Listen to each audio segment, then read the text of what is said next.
We're making chicken stock today. We're gonna make a small batch. I've been saving some bones and skin. I've got some stuff that I've been deboning and things. I've got the bones all chopped up in there. So I'm gonna go ahead and put that in here. It needs to thaw off, but it's already all chopped up. The bones are... That was just been in the freezer. Yeah, I save the bones and the skin when I know it's getting towards time to make some chicken stock. This cooks for a while. Yeah. Simmer this for 10 or 12 hours. Calls for 2 stalks of celery. And I had a little bit more than 2 stalks of celery, but when I'm using it, I don't mind using the tops and everything for stock. I just give them... So it all gets strained out of there. Yeah, it all gets strained right out. And the tops are actually very flavorful. You can use the celery tops for salads and... There's a lot of vitamins in there too, so. Celery hearts.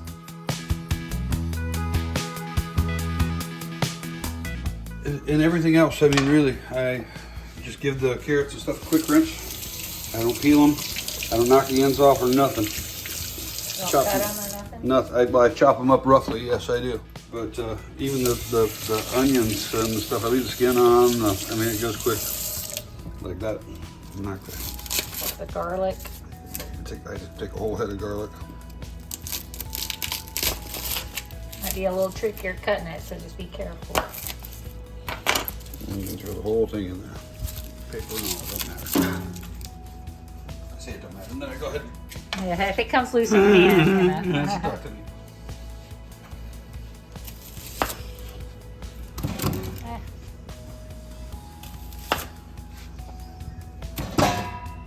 Couple of onions.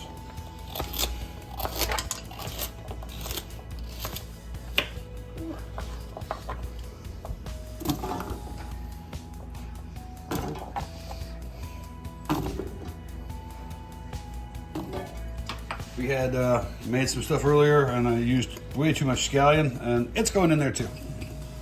There's more onion. And here's also, sometimes we'll use, and I'm going to use this because we just made a chicken salad with rotisserie chicken. So I'm going to break up these bones.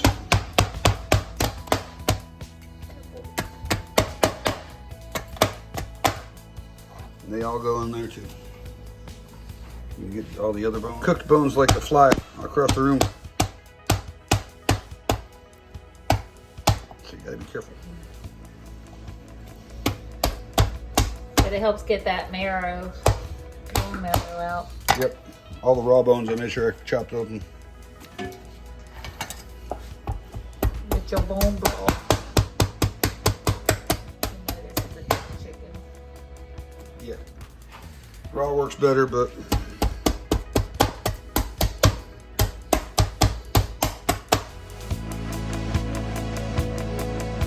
It sure is convenient having it on hand, though, because we package this in quart size freezer bags and lay them flat and freeze them.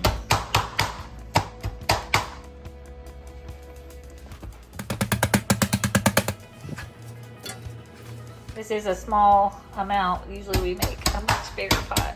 What's the size of the big pot we have? oh, it's a big one. It's like 7 gallons, but I usually make about 5 gallons of stock.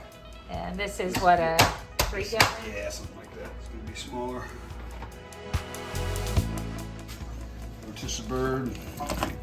Get all the jelly.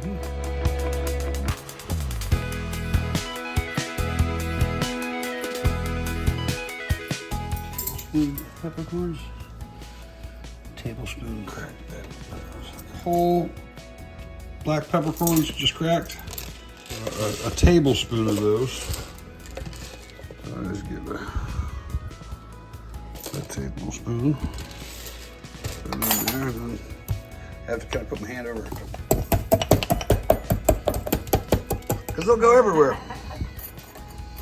They go everywhere. That's cracked peppercorn. thyme. Half a teaspoon of dried thyme.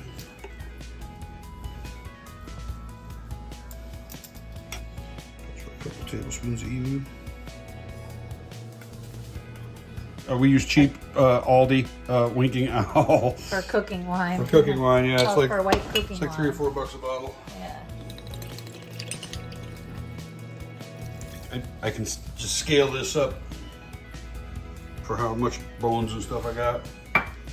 The recipe actually calls for a ton of bones, but we don't have that. Bay leaves.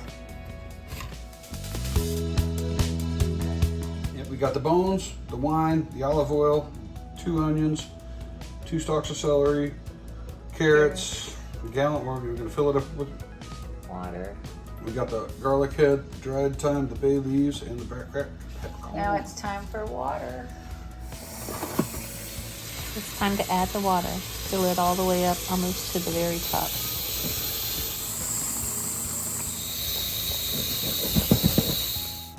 That's about it. That's enough. Move it back to the stove top, but remember it's really heavy. Put it on high, bring it to a boil. Once you get it up to a boil, you can add water to bring it up to your about maximum level. And then you're going to turn it down to a real low simmer and put the lid on top. Tight lid. Simmer away for Hours. hours and hours and hours. We usually go like to the next morning, let it bubble away overnight. So it'll get gelatinous. Well, Yes. and that's a good thing. And it's more jelly if you use more raw bones. If you use cooked bones, you don't get the jelly, but you still get a nice, strong flavored liquid. You know? Yes. All right, well, pick back up.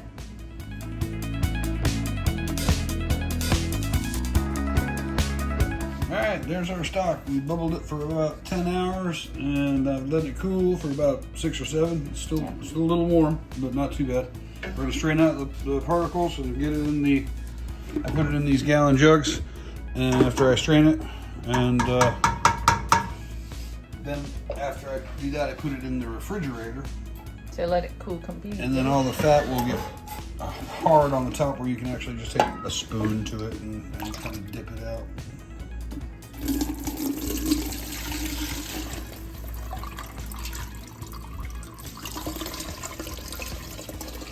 Oh no! I'm splooshing my juicing.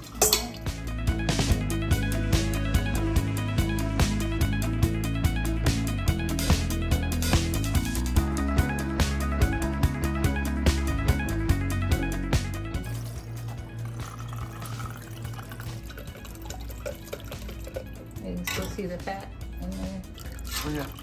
the grease.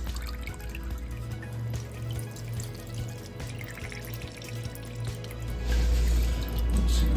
Just to throw it away. Not quite 2 gallons. Yeah, not gonna be quite 2 minutes. And that's not usable for anything, is it? What? That stuff, like soups No, and- no, no. You just throw it away. Yeah. Makes for a With a horrible lot mess of in the garbage can. bones and stuff.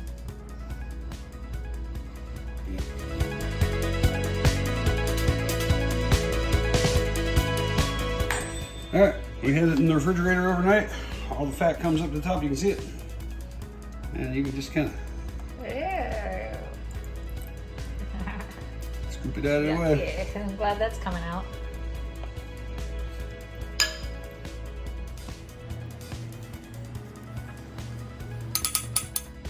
And I do also strain this again.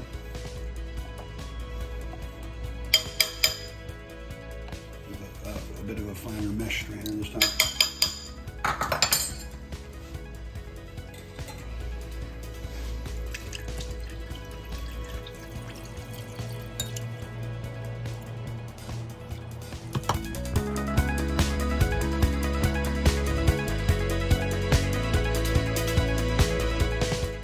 There's 1 quart of chicken stock right there.